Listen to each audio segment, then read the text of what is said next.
नमस्कार दोस्तों, मैं डॉक्टर सीवी मौर्य। आज बात करेंगे दमा अस्थमा का दो घरेलू कारगर उपाय। जी हाँ मित्रों, ये जो घरेलू दो उपाय हैं टीबी को भी 5 से 6 महीने में जड़ से ठीक कर देंगे। तो चलिए जानते हैं क्या है यह उपाय।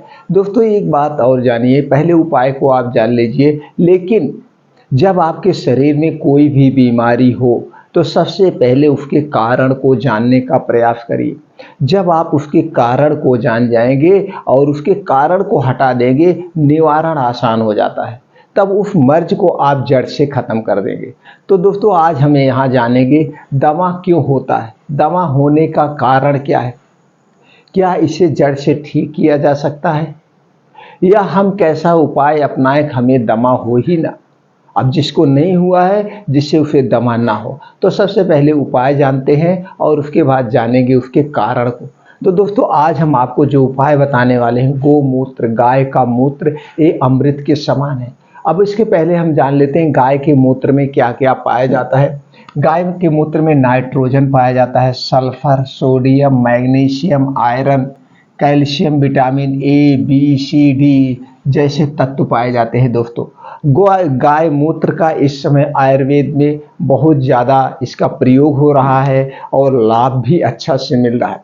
तो गाय मूत्र का कौन से गाय का चाहिए दोस्तों? जर्सी का नहीं चाहिए, साहिवाल का नहीं चाहिए, देसी गाय का। और देसी गाय में अगर काली गाय का मिल जाए मूत्र तो अमृत के समान है। अब उसमें भी किस गाय का चाहिए? जो गाय खूंटे पे बांधी रहती उसका नहीं चाहिए। जो गाय चलती फिरती हो, चर रही हो, बाहर चारा चरने जाती हो और शाम को वापस आती, उसका सबसे बढ़िया होता है। कितना लेना है? आधा कप डेली, रोज सुबह खाली पेट। रोज सुबह खाली पेट आधा कप लेंगे, 5 से 6 महीने में आपका दमा अस्थमा सब ठीक हो जाएगा। बहुत कारगर और सफल उपाय है। इसका आयुर्वेद में यहाँ तक की वर्णन किया गया है, अगर इसे आप 5-6 महीने रेगुलर ले रहे हैं, डेली ले रहे हैं, तो टीबी जैसी बीमारी को ये जड़ से खत्म कर देगा। जबकि एलोपैथ वगैरह में जड़ से नहीं खत्म होता है, कुछ दिन बाद आपके शरीर में कमजोरी आती तो फिर होने लगता है। दूसरा उपाय है दोस्तों दालचीनी और शहद। तो इससे पहले हम जान लेते हैं दालचीनी में क्या पाया जाता है। एंटी अमीनो एसिड पाया जाता है, antioxidant, fibre, magnesium, iron, calcium, vitamin K, copper, potassium, phosphorus, vitamin B6, antioxidant जैसे तत्व पाए जाते हैं। हनी में क्या पाया जाता है? हनी में पाया जाता है carbohydrate, protein, vitamin B6, vitamin C, amino acid, antioxidant जैसे तत्व पाए जाते हैं। अब इसका हमें कैसे प्रयोग करना है दोस्तों? दालचीनी 2 टाइप की आती है। आपको दालचीनी लेना है, पाइप वाली दालचीनी कह के लेंगे तो ऐसे होती है, गोल में होती है और उसके अंदर छेद होता है, तो वही पाइप वाली दालचीनी और सबसे अच्छी होती है। तो आप साबुत खरीद के लाइए, सुखा लीजिए और अपने घर पर उसका पाउडर बना लीजिए। दालचीनी पाउडर कितना लेना है? दालचीनी पाउडर लेना है आधा चम्मच। शहद कितना लेना है? 2 चम्मच। दोनों को एक में मिला दीजिए। दोनों में एक में मिला करके इसे शाम को 5 से 6 बजे लेना है। कब लेना है? शाम को 5 से 6 बजे। उस समय आप खाली पेट रहते हैं और इसे खाली पेट ही लेना है। याद रखिएगा, इसको खाने के 1 घंटे पहले कुछ नहीं खाना है और इसे खाने के 2 घंटे बाद तक भी कुछ नहीं खाना है। तो 2 उपाय से आपका दमा यानी टीबी दमा दोनों जड़ से ठीक हो जाएगा। इसका कोई साइड इफेक्ट नहीं है। सुबह गोमूत्र लेना है, कितना? आधा कप रोज डेली। और शाम के समय कितना लेना है? शाम को क्या लेना है? शाम को दालचीनी और शहद। ये शहद दोस्तों किसी भी कंपनी का हम ट्रस्ट नहीं करते, विश्वास नहीं करते हैं। अगर आपको जो शहद मधुमक्खी का पालन का बिजनेस कर रहे हैं उनके यहाँ जाइए, वो 2 टाइप का मधुमक्खी रखते हैं, एक बड़ी वाली, एक छोटी वाली। तो छोटी वाली मधुमक्खी का आप लेंगे तो सबसे बेटर, सबसे अच्छा होता है। वही लेकर के आप इस 2 उपाय से अपने दमा अस्थमा को ठीक कर सकते हैं। अब हम जानते हैं दमा अस्थमा होता क्यों है। आप कारण को जान लीजिए। दमा अस्थमा कारण को जानने के पहले आपको जानना ये जरूरी है, आपका शरीर बना किससे है। आपका शरीर 5 तत्व और 3 दोषों से बना है। ये 5 तत्व और 3 दोष आपस में संबंध रखते हैं। आपके शरीर में 3 दोष है, वात दोष, पित्त दोष और कफ दोष।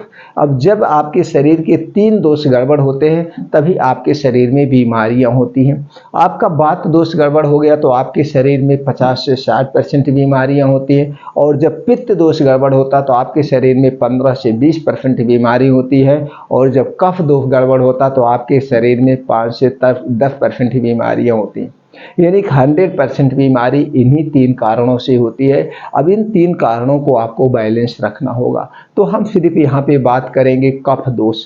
कफ दोष कब होता है? कफ दोष आपके शरीर में दोस्तों 0 से, यानी जब आपका जन्म होता है और जन्म से 14 साल तक आप कफ प्रवृत्त में रहते हैं, इस समय आपके शरीर के अंदर बहुत ज़्यादा कफ बनता है। इसी में बच्चे देखिए हमेशा निमोनिया से ग्रसित रहते हैं, उन्हें जुकाम रहता है, बुखार रहता है और उनको कफ बहुत ज़्यादा बनता है। जबकि ये प्रकृति है, प्रकृति के हिसाब से हमारे शरीर में कफ बनता है, हमारे शरीर में कफ बनना भी जरूरी है। तो उसी में हमारी लापरवाही हो जाती है, पेरेंट्स की लापरवाही हो जाती है, जिसकी वजह से बच्चों को क्या है, कभी कभी टीबी हो जाती है, निमोनिया हो जाता है, और जो है दोस्तों उन्हें इस्नोफीलिया हो जाता है। तो हमें इसकी देखभाल करने की जिम्मेदारी हमारी होती है, पेरेंट्स की होती है। थोड़ा सा केयर करें तो इस गंभीर बीमारी से बचे रह सकते हैं।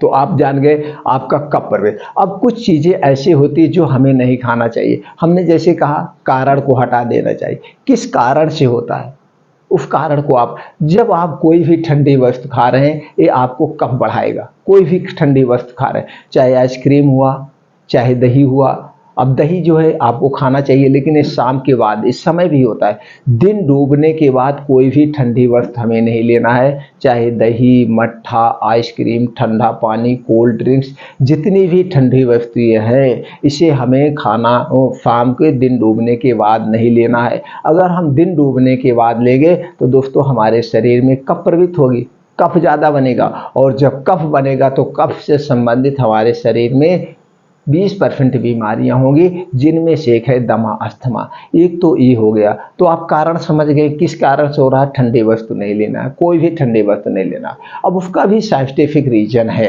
क्या रीजन है? आपके शरीर का तापमान कितना होता है? 35 डिग्री सेल्सियस, और पानी ठंडा होता है। तो जब आप ठंडा पानी पिएंगे तो आपके पेट में जाएगा, तो आपके शरीर को एक्स्ट्रा एनर्जी खर्च करना पड़ेगा इस पानी को अपने टेम्परेचर में लाने के लिए, इस पानी को 35 डिग्री सेल्सियस लाने के लिए। तो एक्स्ट्रा एनर्जी खर्च होगी। अब वो एक्स्ट्रा एनर्जी आपका खून कहाँ से आएगा? हार्ट से आएगा, किडनी से आएगा, मस्तिष्क से आएगा। तो वहाँ से उतनी देर के लिए खून हट गया, अब यहाँ आ गया इसे गर्म करने के लिए। तो इसलिए प्रयास करिए कि आप हमेशा गुनगुना पानी ही पिएंगे तो आपका पाचन तंत्र स्ट्रांग रहेगा, कभी भी आपको कफ प्रवृत्त नहीं होगा, कफ नहीं बनेगा, तो इन बीमारियों से बचे रहेंगे। कोल्ड ड्रिंक्स कभी मत पीजिए। कोल्ड ड्रिंक्स में क्या रखा है? पानी है, बेस है, और क्या है? सोडा है। ये सारी चीज़ें आपके स्वास्थ्य के लिए हानिकारक है। ऊपर से दोस्तों ये प्लास्टिक में रखी जाती है। फ्रिज का रखा हुआ कोई भी सामान न लीजिए, चाहे ठंडा पानी ही क्यों ना हो। तो दोस्तों इन सबसे बचने के उपाय आप कर लीजिए, आपको कभी भी दमा, अस्थमा होगा ही नहीं। अब अगर हो गया है तो जो हमने उपाय बताए उस उपाय को करिए। अगर इस पीरियड में भी आप ठंडी वस्तु लेने तो तुरंत छोड़ दीजिए, तुरंत कोई भी ठंडी चीज़ आप मत खाइए। ये सारी चीज़ें आपके लिए पॉइजन का काम करती हैं, सारी चीज़ें। और सारे दोस्त का एक दूसरे से कनेक्ट है, सारे दोस्त का। तो कुछ चीज़ें ऐसे हैं जो आपको नहीं खाना है। अब दोस्तों दमा, अस्थमा कई कारण से हो सकता है। किसी को टीबी है तो टीबी हो गई है तो उनको अक्सर जब उनकी उम्र ढलने वाली होती है तो उनका शरीर वीक हो जाता है, कमज़ोर हो जाता है। उस कंडीशन में उनका दमा बढ़ सकता है, उनका सांस फूलने लग सकते हैं। तो उनको क्या चाहिए? गर्म चीज़ें लेना चाहिए, उन्हें पौष्टिक वाली चीज़ें लेना चाहिए। वैसे हम सबको पौष्टिक वाली चीज़ें लेना चाहिए। अपनी मेहनत के हिसाब से आप कितना काम कर रहे हैं, किस हिसाब का आपका बिजनेस है, उस हिसाब से आप अपना एक डाइट मैनेज करिए। उस डाइट के हिसाब से ही अपने खान पान को रखिए, बैलेंस रखिए। क्योंकि आपका शरीर बना, हमने बताया, 5 तत्वों से है। तो ये 5 तत्वों में उतना डेली रिक्वायरमेंट के हिसाब से आपको प्रोटीन चाहिए, विटामिन चाहिए, ये सारी चीज़ें आपके शरीर को चाहिए। तो इसको आप ध्यान दीजिए। और कुछ दवा ऐसे होते हैं, सांसें कुछ ऐसे फूलती है, किसी को एलर्जी की वजह से, किसी की भी एलर्जी हो सकती है, आपको धूल की एलर्जी हो सकती है, किसी को पानी की एलर्जी हो सकती है, किसी को धुएं की एलर्जी होती है। अगर ये कोई एलर्जी नहीं है, ऐसे नॉर्मली दवा है, तो दोस्तों हमने जो 2 उपाय बताया, इस उपाय से आप अपने दमा अस्थमा को ठीक कर सकते हैं। इसमें कोई भी ठंडी वस्तु मत लीजिए। दोस्तों फिर मिलते हैं अगले वीडियो में ऐसी ही नई जानकारी के साथ।